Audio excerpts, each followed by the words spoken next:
Mother Teresa అంటే మనకేం గుర్తొస్తుంది? మదర్ తెరెసా ఎంతో మంది దిక్కుముక్కు లేని వారికి దిక్కుముక్కుగా నిలబడింది.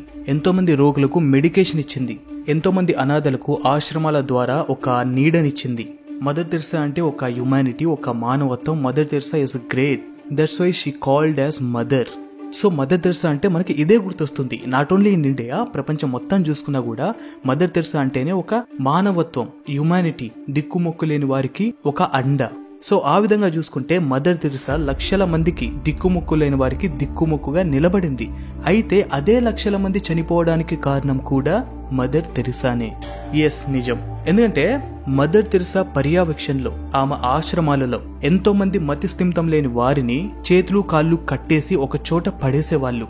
ఎక్స్పైర్డ్ అయిన మెడిసిన్ ని అక్కడున్న రోగులకు ఇచ్చేది. అలాగే రోగులకు ఇంజెక్షన్ చేయడానికి ఒకే నీడల్ని అక్కడున్న అందరి రోగులకు వేసేది. ఇవన్నీ వింటున్న మీరు షాక్ అయ్యుండొచ్చు, బట్ ఇదే నిజం. మీరు ఆలోచించవచ్చు, డబ్బు ఆదా చేయడం కోసం ఇలా చేసిందేమో, లేకపోతే ఏదో ఒక కారణం ఉండొచ్చేమో డబ్బు విషయంలో అని మీరు అనుకుంటుంటే, ఫర్ యువర్ కైండ్ ఇన్ఫర్మేషన్, ఆమె చనిపోయిన తర్వాత అఫీషియల్ గా ఆమెకు సంబంధించిన నెట్వర్త్ ఎంతో తెలుసా? 752 లక్షల కోట్లు. అంత అఫీషియల్ నెట్వర్త్ ఉంది ఆమెది. అలాగే ఆ డబ్బునంతా కూడా ఆ వాటికన్ బ్యాంక్ నుంచి బయటకు తీస్తే ఆ బ్యాంక్ దివాలా తీస్తుంది, బ్యాంక్రప్ట్ అయిపోతుంది. అలాగే ఇంకొక విషయం, మదర్ తెరెసా ఈ మిషనరీస్ గానీ, ఈ అనాథ ఆశ్రమాలు గానీ ఇవన్నీ కూడా స్టార్ట్ చేసింది ఎందుకు? దిక్కుమొక్కు లేని వారికి దిక్కుమొక్కుగా ఉండి పేదరికాన్ని నిర్మూలించడానికి. బట్ మనం చూసుకుంటే మదర్ తెరెసా కలకత్తా రాకముందు పేదరికం ఉంది, వచ్చిన తర్వాత పేదరికం ఉంది, ఆమె వెళ్లిపోయిన తర్వాత కూడా పేదరికం ఉంది. కాబట్టి ఆమె ఏం చేసింది అసలు? కాబట్టి ఇక్కడ చెప్పాల్సిన విషయం ఒక్కటే, మనం ఏదైతే పుస్తకాల్లో చదువుకున్నామో, అలాగే ప్రపంచమంతా కూడా నమ్ముతుందో మదర్ తెరెసా మానవత్వం, బొంగు బోషాడమని, అవన్నీ కూడా నిజమైన రూపం కాదు మదర్ తెరెసాకు సంబంధించి. సో ఈ వీడియోలో మదర్ తెరెసాకు సంబంధించిన నిజమైన రూపాన్ని తెలుసుకుందాం. సో నేను మీ డికార్, welcome back to our channel. Mother Teresa అసలు రూపం తెలుసుకునే ముందు మదర్ తెరెసా గురించి ఒక్క నిమిషం మాట్లాడుకుందాం. ఈమె మానవత్వానికి మరో రూపం అని నమ్ముతారు. ఈమెకు 1979లో నోబెల్ ప్రైజ్ కూడా వచ్చింది, దట్టు మన ఇండియాలోని కలకత్తాలో. ఇంకా ఈమె గురించి మాట్లాడుకుంటే, ఈమె అల్బేనియాలో జన్మించింది, 19 ఏళ్ల వరకు అక్కడే ఉన్నది. 1922లో ఇండియాకు వచ్చింది. ఆ తర్వాత కొన్నేళ్లకు 1931లో చర్చిలో నన్గా మారింది. ఆ తర్వాత ఆమె ఇండియాలో పేదరికాన్ని, అలాగే ఎంతో మంది రోగులను, దిక్కుముక్కు లేని వారిని, అలాగే అనాథలను ఇవన్నీ చూసిన తర్వాత ఆమె నడుం బిగించింది. అదే 1950లో మొదలుపెట్టిన మిషనరీస్ ఆఫ్ చారిటీ. ఇదొక క్రిస్టియన్ చారిటబుల్ ఆర్గనైజేషన్. ఈ మిషనరీ గురించి సింపుల్ గా మాట్లాడుకుంటే, దిక్కుముక్కు లేని వారికి టేక్ కేర్ చేయడం.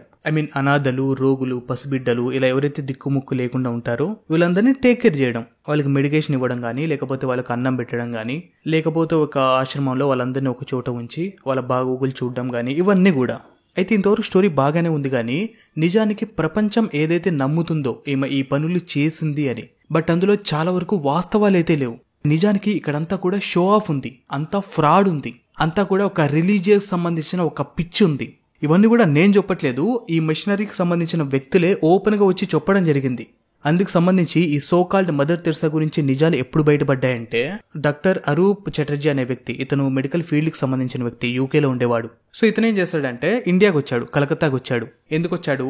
ఇండియాలో పల్లెటూర్లలో ఎక్కడైతే మెడికేషన్ ఫెసిలిటీ లేదో అక్కడ వాలంటరీగా వెళ్లి మెడికల్ ట్రీట్మెంట్ ఇవ్వడానికి. సో ఇతనేం చేశాడంటే, ఈ మిషనరీకి దగ్గరలో ఉన్న పల్లెటూర్లు, అలాగే ఎక్కడైతే రోగులు ఉన్నారో అతను ఇండియాకి వచ్చి ఆ ప్లేస్లకు వెళ్ళి ట్రీట్మెంట్ ఇవ్వడం జరిగింది.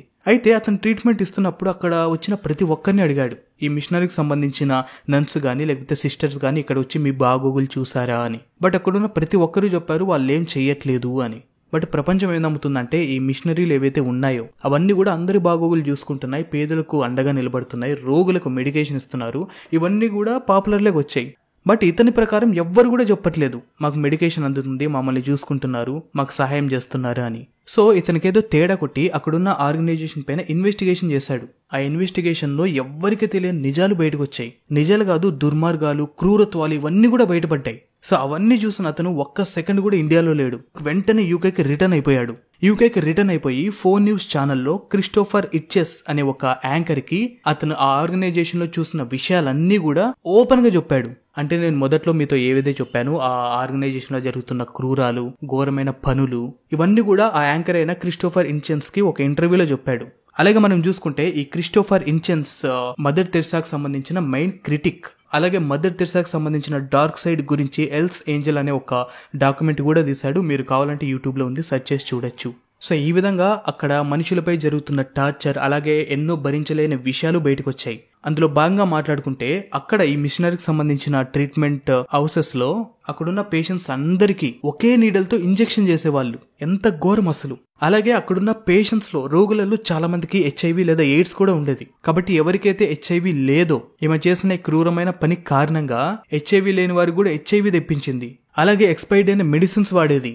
కాబట్టి నామకే వాస్తే రోగులకి మెడికేషన్ ఇస్తున్నాం అని చెప్పి ఎంతో మంది దగ్గర డొనేషన్స్ తీసుకుంటుంది. బట్ నిజానికి అక్కడ జరిగేది మాత్రం ఈ క్రూరమైన పని. కాబట్టి ఈ విధంగా మెడికేషన్ అక్కడ జరుగుతుంటే నిజానికి అక్కడ మెడికేషన్ జరుగుతున్నట్లా, మెడికేషన్ జరగనట్లా? నిజం చెప్పాలంటే అక్కడ ఎవరైతే మెడికేషన్ తీసుకుంటున్నారో వాళ్ళు చావుకు టికెట్ తీసుకుంటున్న వారితో సమానం.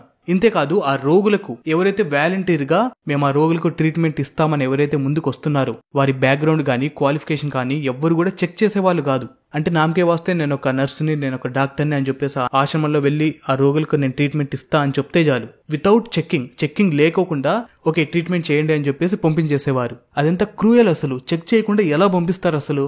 ఈ విషయం ఎప్పుడు బయటపడిందంటే, డొనాల్డ్ అనే ఒక జర్నలిస్ట్ ఉండేవాడు. ఈ ఆర్గనైజేషన్ లో ఎవ్వరు వెళ్ళినా మేము ట్రీట్మెంట్ ఇస్తాము అని, ఎలాంటి బ్యాక్గ్రౌండ్ చెక్కింగ్స్, క్వాలిఫికేషన్ చెక్కింగ్స్ లేకుండా వాళ్ళని అలో చేస్తున్నారు అనే విషయం ఇతని చెవికి పడింది. సో వెంటనే ఈ జర్నలిస్ట్ ఇతనేం చేశాడంటే, వెంటనే ఆర్గనైజేషన్ వెళ్ళి నేను వాలంటీర్ గా ట్రీట్మెంట్ ఇస్తాను, నేను సోన్సో డాక్టర్ లేదా సోన్సో మెడికల్ ఫీల్డ్ లో ఉన్న వ్యక్తిని అని చెప్పాడు. సో వాళ్ళు వితౌట్ చెక్కింగ్ చేయకుండానే అతన్ని పంపించేశారు, పోయి ట్రీట్మెంట్ చేయండి అని చెప్పి. ఎంత ఘోరం అసలు. అతను ఈ విషయం కన్ఫర్మ్ చేయడమే కాదు, ఆ ఆర్గనైజేషన్లో జరుగుతున్న ఘోరమైన విషయాలను కూడా బయటపెట్టాడు. అందులో ఒకటి చైల్డ్ అబ్యూస్. ఇదేంటంటే ఆ ఆర్గనైజేషన్లో ఎవరైతే మెంటల్లీ ఇల్ పర్సన్స్, మతిస్థిమితం లేదో వారు అల్లరి చేస్తుంటే లేకపోతే అరుస్తుంటే వాళ్ళని కంట్రోల్ చేయడానికి వాళ్ళ చేతులు కాళ్ళు కట్టేసి, నోరు కూడా కుక్కేసి వాళ్ళని ఒక రూమ్ లో పడేసేవాళ్ళు. జస్ట్ లైక్ ఒక యానిమల్స్ ని కట్టేసి పడేస్తాను చూడు, ఆ విధంగా పడేసేవాళ్ళు. ఎంత ఘోరం అసలు. ఇంతేకాదు ఆ ఆర్గనైజేషన్ లో ఐజన్ ఉండేది కాదు, పెట్స్ ఉండేటివి కాదు, మెడిసిన్ సరిగ్గా ఉండేది కాదు, అన్ని కూడా ఎక్స్పైర్డ్ మెడిసిన్ వాడేవాళ్ళు.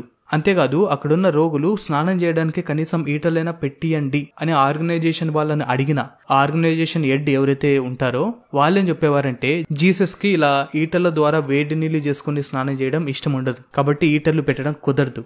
ఇలాంటి ఒక రిలీజియస్ ఆన్సర్స్ వచ్చేవి. సోకాల్డ్ మిషనరీ ఆర్గనైజేషన్, ఆశ్రమాలు, దిక్కుముక్కులేని వారికి మేము చేయందిస్తున్నాం, తిండి పెడుతున్నాం, రోగులకు ట్రీట్మెంట్ ఇస్తున్నాం, ఇవన్నీ కూడా పైకి షో ఆఫ్ మాత్రమే. బట్ వీటన్నిటి ద్వారా వాళ్ళకు వచ్చే డొనేషన్స్ ఒక రేంజ్ లో ఉండేవి. మిలియన్స్ ఆఫ్ రూపీస్ లో, డాలర్స్ లో కూడా ఆమెకు కోట్ల రూపాయలు ఆ మిషనరీకి వచ్చేవి. కొంతమంది ఈ షో ఆఫ్ అంతా నమ్మి జెన్యున్ గా డొనేట్ చేసే వాళ్ళు ఉన్నారు. బట్ వీళ్ళతో పాటు ఎంతో మంది ఫ్రాడ్లు కూడా ఈమెకు డొనేట్ చేసేవాళ్ళు. బట్ వాళ్ళ మధ్య ఏ కమ్యూనికేషన్ ఉందో మనకు తెలియదు. బట్ ఎంతో మంది ఫ్రాడ్ లో ఉన్న వాళ్ళు కూడా ఈ మిషనరీకి డొనేట్ చేసేవాళ్ళు. ఫర్ ఎగ్జాంపుల్ మనం మాట్లాడుకుంటే చార్లెస్ కీటింగ్, ఇతను ఫ్రాడ్ చేస్తున్నాడని అరెస్ట్ అయ్యే ముందు 9.41 crores రూపీస్ ఈ మిషనరీకి డొనేట్ చేయడం జరిగింది. అయితే ఇతను డొనేట్ చేసిన తర్వాత ఇతను ఫ్రాడ్ చేశాడని చెప్పేసి పోలీసులు ఇతన్ని అరెస్ట్ చేశారు. బట్ అరెస్ట్ చేసిన తర్వాత ఇతనికి సంబంధించి ఎవరైతే ఇన్వెస్ట్ చేశారో సాధారణ ప్రజలు, డొనేట్ చేసిన డబ్బుని తిరిగి ఆ ఇన్వెస్టర్స్ కి ఇచ్చిందా ఇది ఫ్రాడ్ లో భాగమని చెప్పి? నో, మదర్ తెరెసా ఇవ్వలేదు. ఇంతేకాదు ఐటీ డిక్టేటర్ జీన్, ఐటీలోని తన ప్రజల మీద ఎంతో క్రూరమైన చర్యలు చేశాడు ఇతను. ఇతని దగ్గర కూడా సోకాల్డ్ మదర్ తెరెసా ఎంతో డబ్బును డొనేషన్ గా తీసుకుంది. ఈ విధంగా ఎంతో డబ్బు డొనేషన్ ద్వారా వచ్చింది. బట్ ఆ మిషనరీకి సంబంధించిన డబ్బంతా కూడా ఏం జరుగుతుంది, దేనికి ఉపయోగిస్తున్నారు, ఇవన్నీ డీటెయిల్స్ మాత్రం ఎవ్వరికీ తెలియదు. ఎందుకంటే ఆ మిషనరీకి సంబంధించిన డొనేషన్ డబ్బు విషయంలో ఎంతో మంది పొలిటికల్ లీడర్ల హస్తం ఉంది, ఎంతో మంది ఫ్రాడ్ చేసిన వాళ్ళ హస్తం ఉంది. అంతెందుకు సింపుల్ గా చెప్తా చూడండి, ఈ మిషనరీకి సంబంధించిన చారిటీ ఆడిట్ బుక్స్ లో ఓపెన్ గా రాసి ఉంది, ఇండియా ఫైనాన్స్ మినిస్టర్ మంజూరుతోనే ఈ మిషనరీకి సంబంధించిన డొనేషన్ డబ్బు గురించి ఓన్లీ క్లాసిఫైడ్ ఇన్ఫర్మేషన్ మాత్రమే మిషనరీ వాళ్ళు ఉంచడం జరిగింది. దట్ మీన్స్ క్లాసిఫైడ్ ఇన్ఫర్మేషన్ అంటే ఈ మిషనరీ డబ్బుకు సంబంధించిన లావాదేవీలన్నీ కూడా సీక్రెట్ గానే ఉంటాయి. బట్ ఇండియా లాకి సంబంధించి, చారిటీకి సంబంధించిన పూర్తి details, pin to pin everything, లెక్కలు బొక్కలు అన్ని కూడా కరెక్ట్ గా ఉండాలి, ఓపెన్ గా ఉండాలి. బట్ ఇక్కడ అలా లేదు, దానికి కూడా పొలిటికల్ గా ఆమోదం పొందింది. వాహ్, గ్రేట్. ఇప్పటికే మీకు అర్థమై ఉంటుంది ఎంత ఫ్రాడ్ జరిగిందో అని. బట్ స్టిల్ మన పుస్తకాల్లో చూసుకున్నా, మనం నెట్లో చూసుకున్నా కూడా మదర్ తెరెసా మానవత్వానికి ఒక రూపం, షీఈస్ గ్రేట్, షీఈస్ మదర్ అని గొప్ప గొప్ప సెంటెన్స్లు మనం చూస్తాం. అయితే ఆ డబ్బు ఏం చేస్తున్నారు, ఎక్కడి నుంచి వచ్చిందో, ఎక్కడికి వెళ్తుంది, ఇవన్నీ కొద్దిసేపు పక్కన పెడితే ఈమె పేదల కోసమో లేకపోతే ఇంకెవరి కోసమో ఇవన్నీ కూడా స్టార్ట్ చేయలేదు. She is nothing but a paid of Christian missionary. Yes, just ఈమె ఒక మతానికి సంబంధించిన వ్యక్తి, అందరినీ కూడా మత మార్పిడి చేయాలనుకున్న వ్యక్తి. ఎస్, ఇంతకు మించి ఇక్కడ ఏమీ లేదు. బట్ ఏవైతే మనం చదువుకున్నామో అవన్నీ కూడా షో ఆఫ్ లో భాగం. ఒక చిన్న విషయం చెప్తా చూడండి. ఎవరైతే దిక్కుమొక్కు లేని వారు ఈ మిషనరీలో ఉన్నారో వాళ్ళు చనిపోయినప్పుడు ఫ్రీ టికెట్ టు హెవెన్ అనే భాగంలో చనిపోయిన శవానికి మత మార్పిడి చేసేవాళ్ళు. అంటే చనిపోయిన వారికి అంత్యక్రియలు చేసే ముందు ఆ శవాన్ని క్రిస్టియానిటీలోకి మార్చి ఆ తర్వాత అంత్యక్రియలు చేసేవాళ్ళు. దానికి వారు పెట్టిన పేరే ఫ్రీ టికెట్ టు హెవెన్. అంటే వితౌట్ వాళ్ళ పర్మిషన్ ఏం లేకోకుండా వారు చనిపోయిన వెంటనే వారిని క్రిస్టియానిటీలోకి చేంజ్ చేసి ఆ తర్వాత అంత్యక్రియలు చేసేవాళ్ళు. ఇదొక్క విషయం చాలు మదర్ తెరెసాకి అసలు హ్యుమానిటీకి సంబంధం లేదు అని చెప్పడానికి.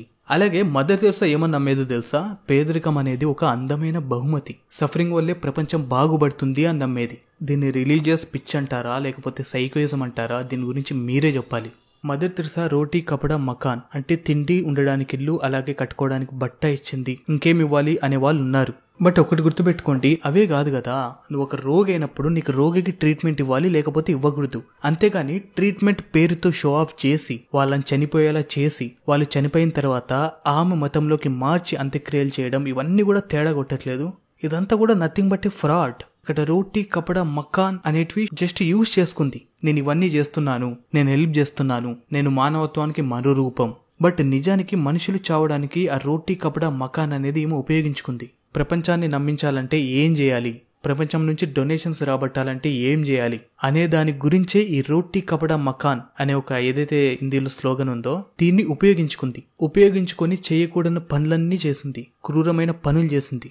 బట్ స్టిల్ ఇప్పటికీ బుక్స్ లో చూసుకున్నా లేకపోతే నెట్ లో చూసుకున్నా కూడా మదర్ తెరెసా ఒక మానవత్వం, బొంగు, పోషాడం ఇవన్నీ కూడా ఉంటాయి. బట్ నిజానికి ఆమె అది కాదు. ఇప్పుడు ఏదైతే నేను చెప్పానో అది ఆమె అసలైన రూపం. అలాగే మీరు చూసుకుంటే ఈ మిషనరీలో ఉండే రోగులకు మాత్రం ఎక్స్పైర్డ్ అయిన మెడిసిన్ ఇస్తుంది. ఒకే ఇంజెక్షన్ సంబంధించిన నీడల్ ఆ రోగులందరికీ పొడుస్తుంది. బట్ ఈమెకి హెల్త్ బాగాలేనప్పుడు ఆమె అమెరికా వెళ్ళి ఒక టాప్ హాస్పిటల్లో మెడికేషన్ తీసుకుంది. ఈ సింపుల్ విషయం చాలు అసలు మదర్ తెరెసా ఎవరు, ఆమె స్టార్ట్ చేసిన మిషన్ ఏంటి, అసలు ఆమె నిజస్వరూపం ఏంటి అని చెప్పడానికి. సో మదర్ తెరెసా సారీ ఈ తెరెసా గురించి మీరేమనుకుంటున్నారో ఖచ్చితంగా కామెంట్ చేయండి. అలాగే మీ ఫ్రెండ్స్లో ఎవరైనా కూడా mother Teresa is messenger of love అని ఎవరైనా అంటే ముందు ఈ వీడియో సెండ్ చేయండి. అలాగే ఈ తెరెసాకు సంబంధించిన నిజస్వరూపం డాక్యుమెంటరీ కూడా యూట్యూబ్లో ఉంది, ఆ వీడియోని కూడా సెండ్ చేయండి. ఆ తర్వాత కూడా వాళ్ళు ఆమెని మెసెంజర్ ఆఫ్ లవ్ అని పిలిస్తే జస్ట్ థూ అని ఊయండి. నెక్స్ట్ వీడియోలో మళ్ళీ కలుద్దాం. జై హింద్.